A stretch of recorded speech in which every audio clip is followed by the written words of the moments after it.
1월 17일부터 현대차 외국인들이 계속 파는데 오늘 피크 찍었어요.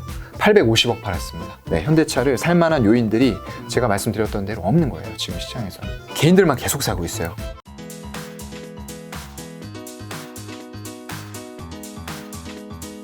자, 이번엔 자동차죠. 현대차, 기아, 현대모비스. 네. 참 진짜 그 애증의 종목이라고밖에 할 수 없을 것 같아요. 네. 일단 뭐 투자 동향부터 현대차 먼저 보여드리고 시작하면은 네. 예, 이렇습니다. 전혀 사질 않죠. 오늘 이제 수급이 1월 17일부터 현대차 외국인들이 계속 파는데 오늘 피크 찍었어요. 850억 팔았습니다. 네. 그런 과정에서 기관도 특별히 매수가 보이지가 않아요. 금융투자에서 잠깐 이제 매수 차익 거래 들어오는 거 빼면은 투신 연기금 사모펀드도 거의 이제 전멸하다시피 파란색이 다 들어와 있죠. 개인들만 계속 사고 있어요. 개인들은 계속 사네, 전부 다. 네.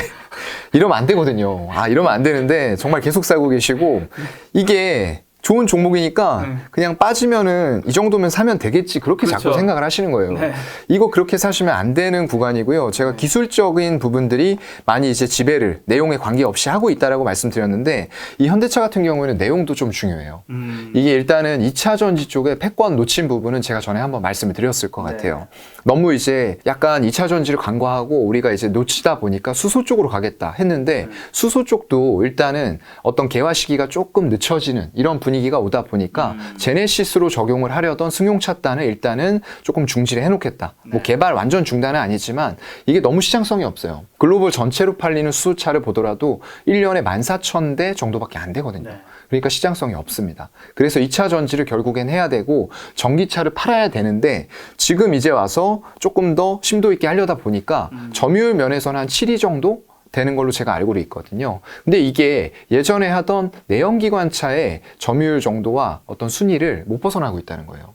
이런 상황에서 과연 외국인들이 우리나라 현대차에 메리트를 느낄 수 있을 것이냐. 이미 선두권에 있는 테슬라가 굉장히 앞서 나가고 있고요. 중국에는 로컬 업체들이 중국 시장을 장악하고 있고요. 거기다가 리비안, 루시드, 신생업체들 아까 말씀드렸던 대로 나와서 또 하겠다고 이미 하고 있고요. 나스닥 상장까지 했잖아요.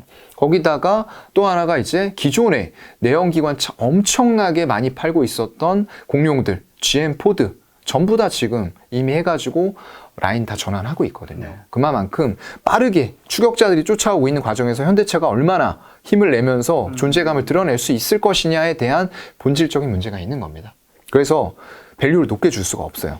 네, 전기차 쪽의 밸류를 온전하게 받을 수 없는 상태라고 보고요. 그런 부분들이 아무리 자산주, PBR 싸다 이 정도면 사야 된다라고 외쳐도 외국인들이 지분율 보시면 아시겠죠? 네, 정말 계속 빼고 있어요. 계속 빼고 있어요. 안 삽니다. 네, 현대차를 살만한 요인들이 제가 말씀드렸던 대로 없는 거예요. 지금 시장에서는. 지금부터 해가지고 정말 가열차게 한다고 하더라도 다른 업체들도 그만큼 이상으로 하고 있어요. 따라가기가 솔직히 좀 버겁다라고 저는 생각을 하고 있고요. 그래도 그런 관점에서 현대차 그래도 중장기적으로 우리나라 그래도 좀 좋은 기업들이고 우리나라에서는 1위 기업 아니냐. 근데 수입차 판매량도 만만치 않습니다, 여러분. 그런 부분들 종합적으로 고려해 봤을 때 일단은 기술적으로 외국인과 기관들의 매도가 멈출 수 있는 부분들 역시 마찬가지로 120주선 될 것 같아요. 한 17만 원대 정도가 왔을 때에는 손절 잡고 들어가 볼 만은 할 것 같다. 하지만 내용적으로 봤을 때는 중장기적인 비전이 그리 밝지만은 않은 것 같다라고 좀 안타까운 말씀을 드릴 수밖에 없을 것 같습니다. 자, 그럼 기아는요? 네, 비슷할까요? 그래도 기아는 좀 상황이 나아요. 네, 주가 보시면은 훨씬 경주하죠. 네, 굉장히 어떤 주가의 탄력성을 보여주고 있지도 못하지만 한 9만 원 언더권에서 한 7만 원 중반대 좁은 박스권이 2021년 한 2월 달부터 계속되고 있는 종목이에요. 조금 지루할 수도 있는데 이렇게 그나마 견조한 것은 어떤 애플카? 이런 부분들에 대한 기대감들이 그래도 조금 남아있는 편이 아닐까라고 좀 생각을 해보고요. 외국인들의 지분율 비교해서 말씀을 드리면은 현대차랑 마찬가지로 계속 줄였어요. 19년도부터 줄였는데 2021년 4월 달 정도가 되니까 외국인들이 더 이상 줄이지는 않아요. 오히려 조금씩 늘리고 있죠. 이런 부분들이 현대차와는 아까 다른 주가 흐름들 여기에서 박스권을 벗어나서 현대차는 오히려 8월 달부터도 더 박스권을 낮추는 모습들이 나타나고 있는데 기아차 같은 경우에는 외국인들 지분율이 유입이 되면서 박스권을 낮추는 모습은 안 나타나고 있어요. 계속적으로 7만 한 5천 원 중반대 정도는 지지를 하는 모습들이 나오고 있거든요. 그렇다고 하면은 우리가 매수할 수 있는 구간도 결국에는 7만 원 중반대 정도에서 매수를 해볼 수가 있다는 거예요. 기아차는. 그리고 만약에 트레이딩을 하시고 싶은 분들이라고 하면은 9만 원 언더 쪽에서는 매도. 여기와 같은 관점으로 보시면 될 것 같아요. 여기에서 매수, 여기에서 매도 하고 기다렸다가 다시 여기에서 한 7만 원 중반대 매수, 매도, 매수, 매도 하면은 여기에서만 해도 몇 번씩 트레이딩을 할 수가 있거든요. 이게 뭐 트레이딩을 꼭 하시라는 건 아닌데 시장 환경이 이렇다 보니까 조금 트레이딩을 하면서 오히려 수량을 늘릴 수 있는 구간도 나올 수가 있다라는 관점으로 말씀드린 거고요. 마찬가지로 1월 달에 시장 안 좋을 때에도 매수 자리 줬어요. 7만 원 중반대까지 올라갔다가 지금은 이제 좀 꺾이는 파동이 나오는데 말씀드렸던 기술적인 구간에서 만약 떨어진다, 시장 상황이 안 좋아서 떨어진다 하면은 7만 원 중반, 7만 5천 원 중반대가 되겠죠. 그 정도 선에서는 손절 잡고 매수 관점으로 들어가셔도 괜찮을 것 같다라고 좀 말씀드리겠습니다. 현대모비스는요, 그럼? 가장 큰 부품주니까 하나만 좀 같이 묶어서 해보도록 하겠습니다. 현대모비스도 현대차랑 마찬가지예요. 네. 흐름이 좋지는 않죠. 40만 원에서 이제 쭉 꺾이는 모습들. 사실상 이 120주선에서 매물대도 같이 지지를 받아주다 보니까 한 25만 원 부근에서는 지지를 받으려고 하는데 지지 받아도 크게 올라갈 만한 모멘텀이 없는 거예요. 그렇다 보니까 이제 20주선에 또 막히고 여기에서도 지지는 받는데 또 막히고 20주선에요. 여기도 이렇게 계속 막히는 파동들. 또 올라가려고 했는데 결국엔 또 막히고. 네, 이런 파동들이 계속 나오고 있는 거거든요. 이건 아마 기술적인 관점들에서 트레이딩을 좀 하고 있는 것 같아요. 기관하고 외국인들도요. 여기까지는 사서 수익률 먹었는데 여기에서 현대모비스가 더 뚫고 올라갈 만한 여력들이 있을까라고 생각해 보니까 그건 아닌 것 같다는 거죠. 그래서 또 매도를 하는 게 결국에는 지난 11월 말과 쌍바닥을 좀 잡고 있는 모습들 나오고 있는데 역시나 뭐 투자 동향은 안 좋겠죠. 네, 대체적으로 외국인들이 좀 팔고 있는 모습들, 기관도 계속 파란색 불 들어와 있기 때문에 일단 기술적으로, 수급적으로도 다 깨져 있는 상황에서 역시나 현대모비스, 그래도 내수의 완성차보다는 해외 쪽들로 공급할 수 있는 부품주지 않냐. 이런 관점들, 그리고 수소단으로 나중에 개화했을 때 어떤 뭐 충전소라던가 이런 부분들까지 봤을 때에는 기술적인 관점으로 이건 매물대 120주선은 이미 깨졌어요. 네, 깨진 상황이기 때문에 어떤 이 이평선상으로 지표를 드리긴 조금 힘들 것 같고요. 이 지지대 한 21만 원대가 되겠네요. 여기 정도에서는 일단은 손절 잡고 외국인들과 기관들의 수급 전환이 필요해요. 현대모비스도 계속 팔고 있기 때문에 의미 있게 수급 전환이 된다고 하면은 돌아서겠지만 그게 아니라고 하면은 이것도 상당히 좀 내려갈 자리는 제가 볼 때는 한 17만 원 부근까지도 하락 가능성은 좀 있다라고 보입니다. 현대차랑 같이 묶어서 보시는 게 좋을 것 같고요. 기아차는 다만 조금 별개로 보시는 게 좋을 것 같습니다. 금리 인상 시기라서 그런지 시총이 조금 많이 오른 것 같은 뭐 KB금융, 맞아요. 신한지주, 카카오뱅크가 속해 있는 금융 섹터죠. 굉장히 금융 쪽은 지금 시장 안 좋은 와중에서도 외국인들이 수급 뺄 때 이쪽은 좀 빼진 않는 모습들이 나타났어요. 네, 계속적으로 뭐 지분율만 본다고 하더라도 8월 달 7월 말 8월 달에 외국인 지분율이 KB금융에 대해서 67%, 낮은 건 아니었는데 엄청나게 높죠. 네, 67%였는데 그 이후에도 지금 계속 늘리고 있어요. 70%면 이거 우리나라는 아닌 것 같은 느낌. 네, 거의 이제 그런 관점으로 갈 수밖에 없고요. 71%가 넘어가거든요. 네, 그래서 굉장히 큰 폭으로 외국인들 지분율이 높은 상태에서도 더 늘어나고 있는 거고요. 이건 이제 코로나 이후에 계속적으로 주가가 뭐 물론 이제 다른 종목들 대비해서 많이 올랐다라고는 할 수 없어요. 그래도 뭐 낮은 건 아닙니다. 이 은행주가 정말 굴뚝주, 안 오르는 그런 종목으로 좀 생각을 많이 하시는데 코로나 때 25,000원대까지 떨어졌거든요. 근데 이게 코로나 이후에 2021년 3월 달에 6만 원을 넘겼기 때문에 결코 많이 오르지 않은 건 아니에요. 그렇죠. 배당도 많이 주잖아요. 네. 그리고 더군다나 이제 금리 인상이라던가 이런 긴축 얘기들이 나오면서 주가 흐름들이 크게 꺾이지 않는다. 이런 부분들이 이제 어떤 조금 안정성을 찾는 투자자 분들에게는 좀 적당한 피난처가 될 수가 있을 것 같고요. 아까 얘기해 주신 대로 배당 관점 이런 부분으로 본다고 하더라도 뭐 굉장히 금리 인상 그리고 배당 관점 봤을 때에는 금융주 쪽으로 피신해 있기에는 좀 괜찮은 시기라 보이고요. 이거는 이제 지금 계속 올라가는 시기인데 뭐 외국인들 계속 지분율 늘리고 있는 상태에서 그래도 가격대는 일단 금리 인상할 때까지 3월 달에 인상 얘기가 나오고도 있거든요. 그런 부분들은 좀 더 체크를 해봐야 되겠지만 가격적으로 봤을 때에는 일단 한 67,000원에서 8,000원, 한 7만 원 언더 정도로 1차적으로는 가지고 계신 분들은 조금 매도 관점으로 접근을 해야 되지 않을까라고 좀 생각을 해보고요. 그 이유는 조금 더 이제 고민을 해봐야 될 것 같습니다. 뭐 하나금융지주 정도만 하나 더 같이 보게 되면은 마찬가지예요.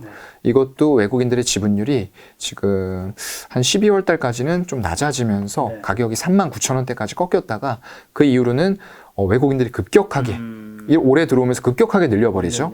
예, 이게 이제 금리 인상이라던가 이런 것들이 조금 더 속도가 빨라지고 확실해질 거다라는 얘기가 나오니까 확 늘려버리거든요. 그러면서 마찬가지로 지분율이 이쪽도 거의 70%에 달해요. 신한지주도 한번 볼까요? 네, 신한지주도 같이 볼까요? 신한지주가 더 시총이 높으니까. 네.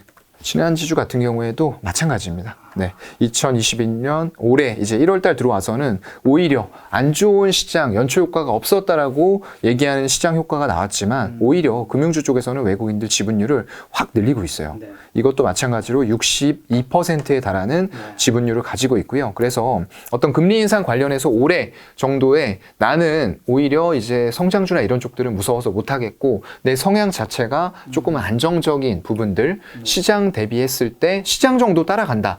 이 정도 생각하시면은 뭐 은행주나 금융주 그리고 보험 이런 쪽들도 괜찮은 대안은 될 수가 있을 것 같아요.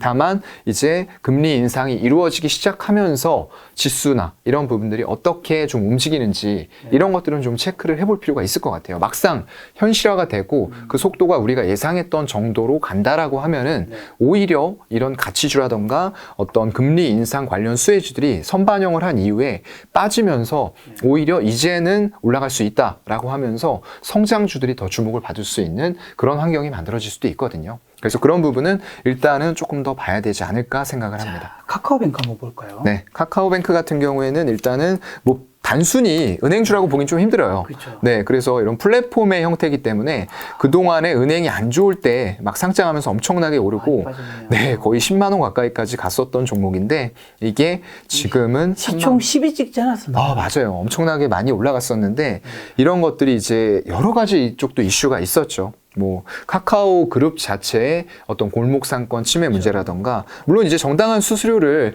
지불을 하는 것은 괜찮은데 이런 것들이 오히려 너무 독과점 형태로 높아지다 보면은 과도한 수수료가 이제 소상공인들이 부담할 수도 있다. 이런 부분들이 좀 문제가 됐던 부분이고요. 또 더군다나 올해는 이제 대선이라는 또 큰 이슈를 앞두고 있잖아요. 이런 것들이 정치적인 이슈와 좀 연결이 됐던 부분 같아요.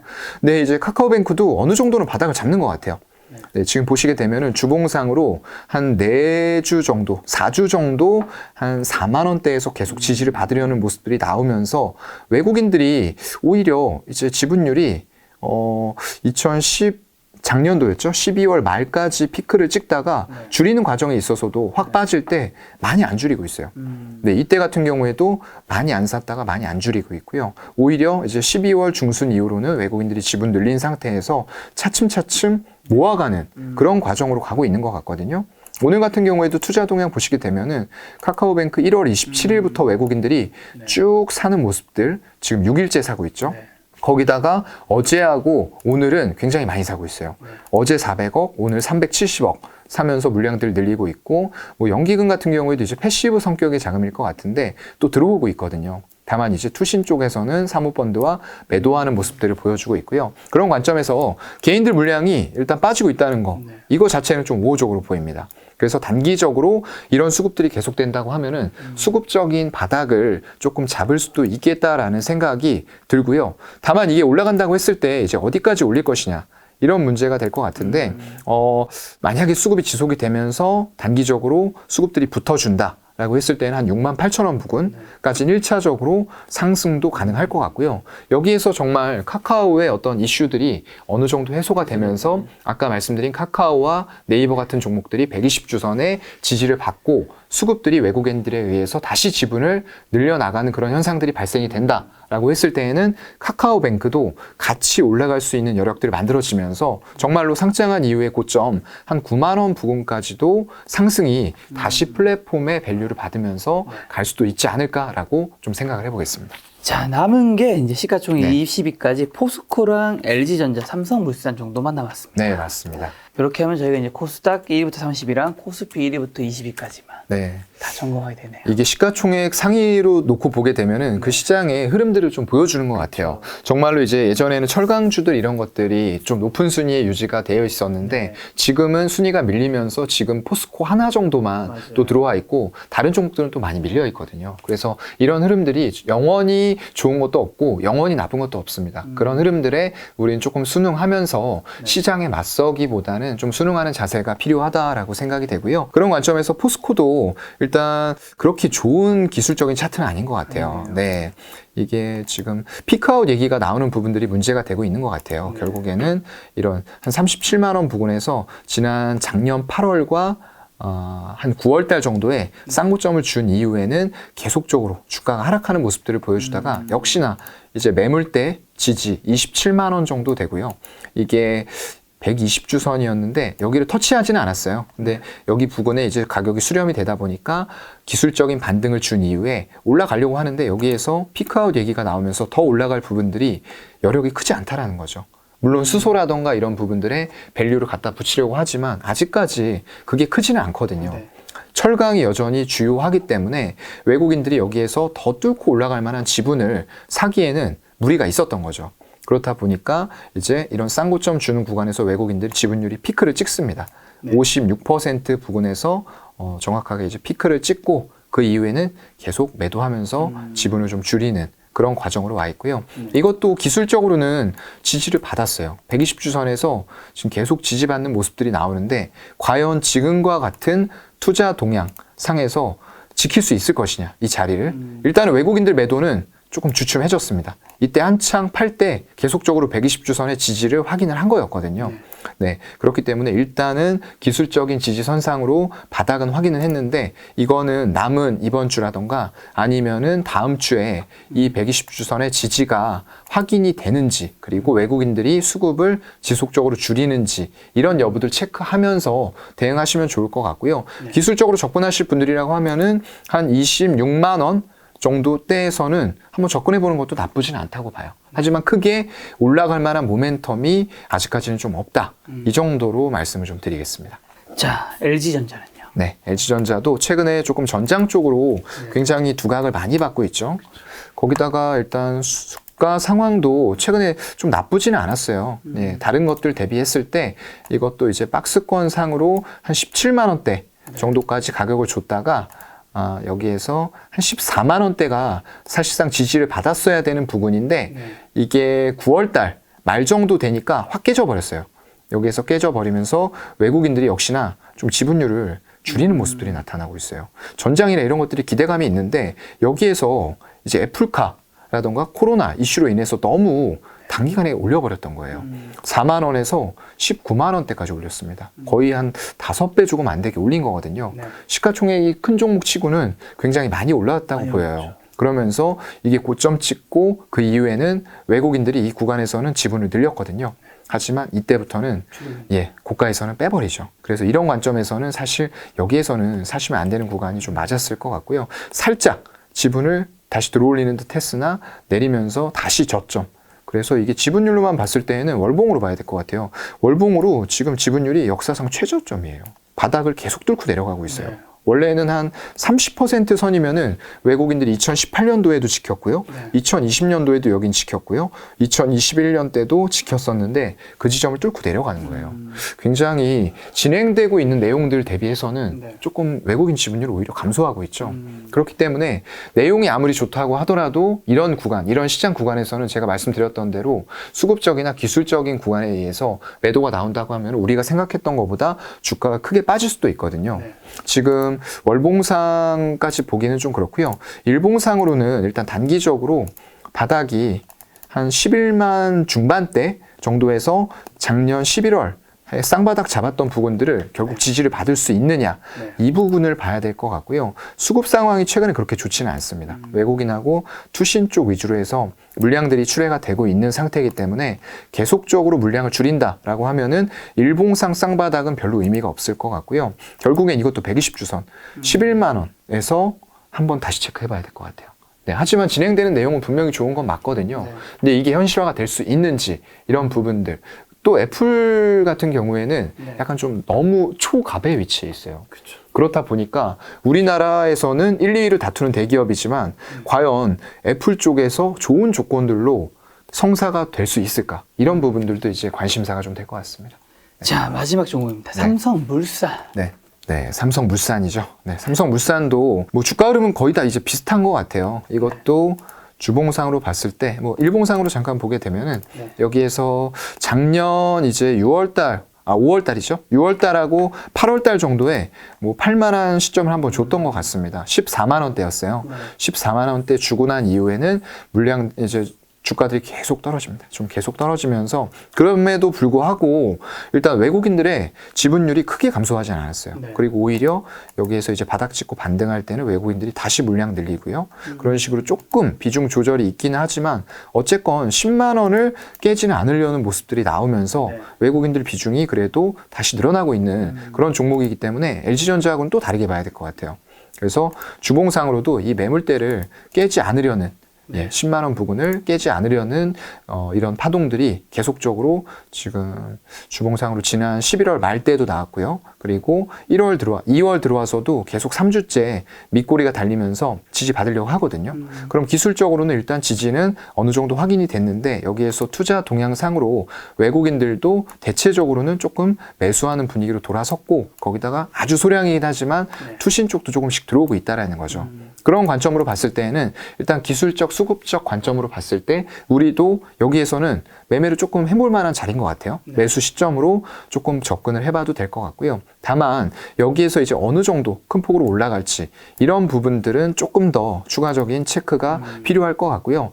일단 리포트들 나온 거 보면은 이베스트에서 삼성물산이 절대적인 저평가 구간에 있다라는 부분들로 좀 나왔어요. 그래서 단기적으로는 현 지배구조를 유지할 거기 때문에 절대적인 저평가 구간에서 삼성그룹의 어떤 주주, 친화적인 부분들도 더 강화가 될 것으로 보이거든요. 거기다가 이 이제 건설 부문이 올해에는 사실상 아까 말씀드린 대선 부분 관련해서 또 좋은 그런 기대감들을 가져갈 수도 있거든요. 그렇다고 하면은 영업이익률이 한 4% 중반대 정도까지 개선될 수 있을 만한 환경들이 구축이 될 수도 있어요.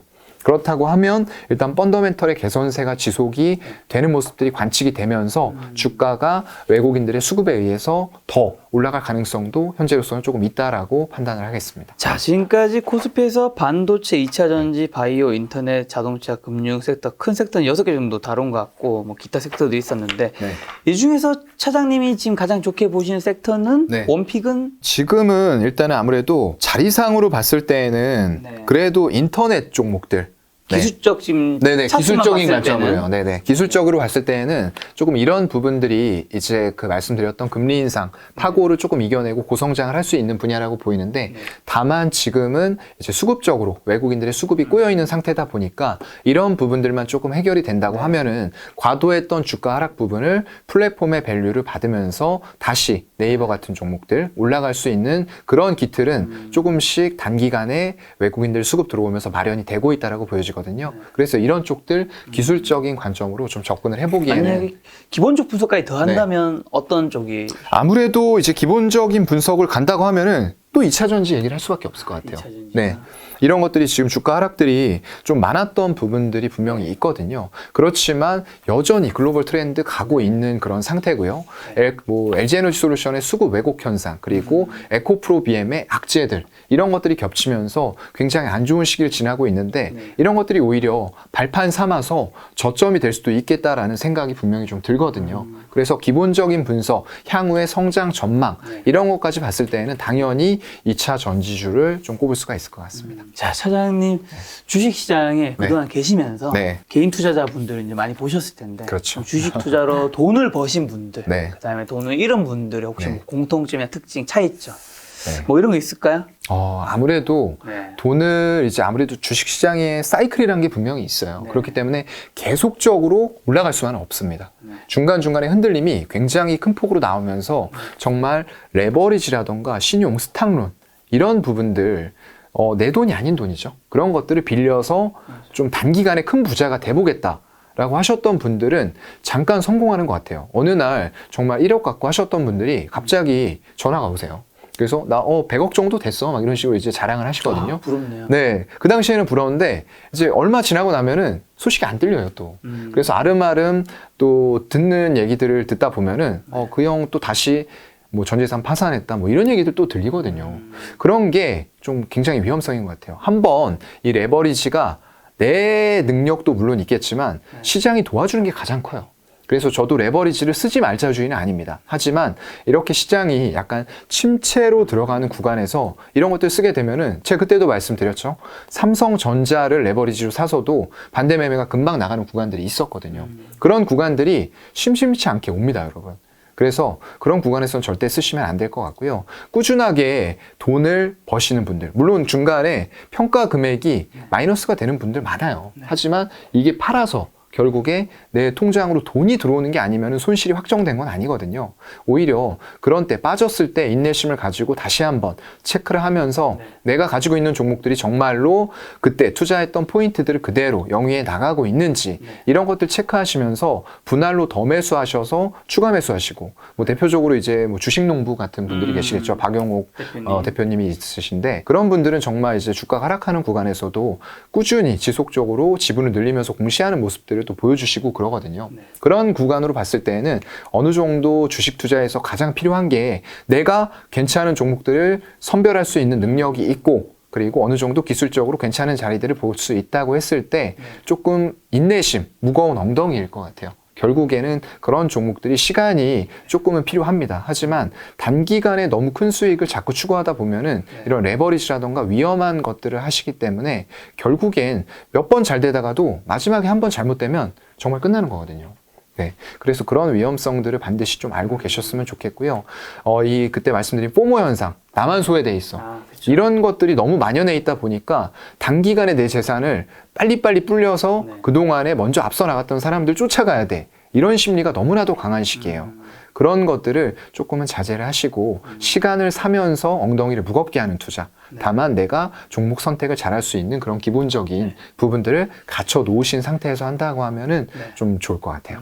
네. 아마 개인 투자자분들이 주식 투자를 하는 자산은 제가 생각했을 때 계좌에 아마 1,000만 원에서 거의 5천만 원 사이가 가장 많으실 것 같은데 맞습니다. 만약 차장님한테 이 정도 돈이 있다면 좀 어떻게 투자할 것 같으세요? 뭐 어떤 뭐 종목이든 아니면 섹터든 어떤 포트폴리오든. 아무래도 이제 저희 증권사 직원 같은 경우에는 뭐 회사마다 조금 차이가 있겠지만 이게 그 투자에 굉장히 좀 제한이 많아요. 제한이 있죠. 네, 아무래도 직원 자체에 좀 제한이 있기 때문에 그런 면에서 좀 저도 이제 투자나 이런 것들을 좀 더 넓혀 나가고 싶은데 그런 제한이 없다면요? 네, 제한이 없다고 하면은 일단 당연히 저는 이제 금융 쪽에서 일을 하기 때문에 물론 부동산 쪽도 제가 어느 정도 이제 알고는 있어요.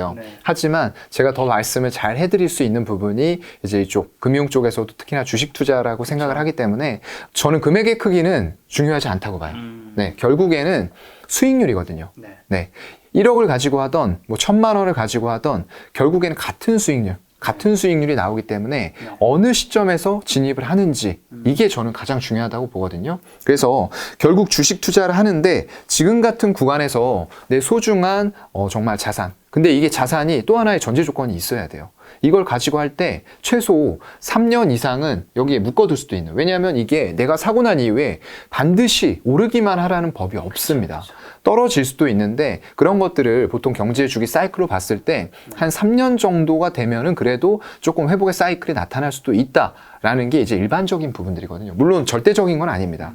하지만 그 정도의 여유 시간을 가지고 투자를 하지 않는다고 하면은 약간의 좀 투기적인 그런 부분들이 될 수밖에 없고요. 시간에 쫓기다 보면은 나 이거 가지고 빨리 불려서 다시 이거는 또 정말 대출이라던가 이런 쪽에 그런 자금으로 하시는 분들도 굉장히 많거든요. 그러면은 시간에 쫓기고 이자 올라가잖아요.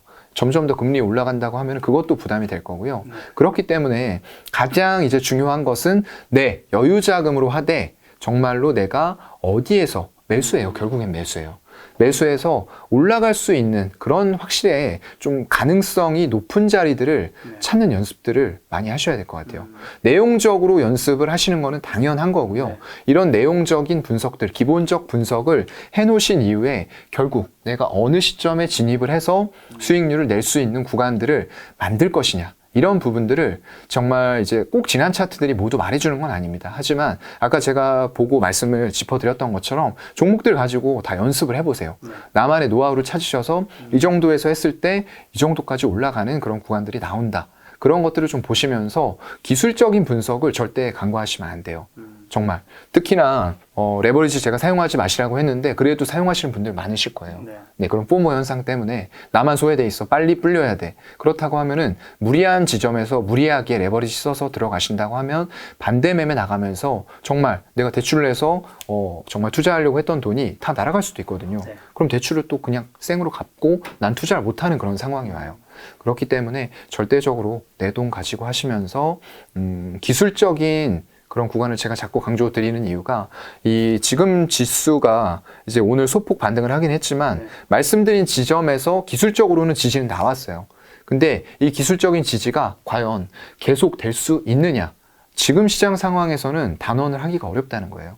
그렇다면은 정말로 지지받아야 될 선들을 깨고 더 내려갈 수가 있기 때문에 그런 시점에서 섣부른 매수를 하는 것보다는 내가 정확하게 매수해서 조금 안정적으로 수익률을 그래도 금리 인상으로 가져가면서 만약 대출이라면 금리 이자도 부담을 하셔야 되잖아요.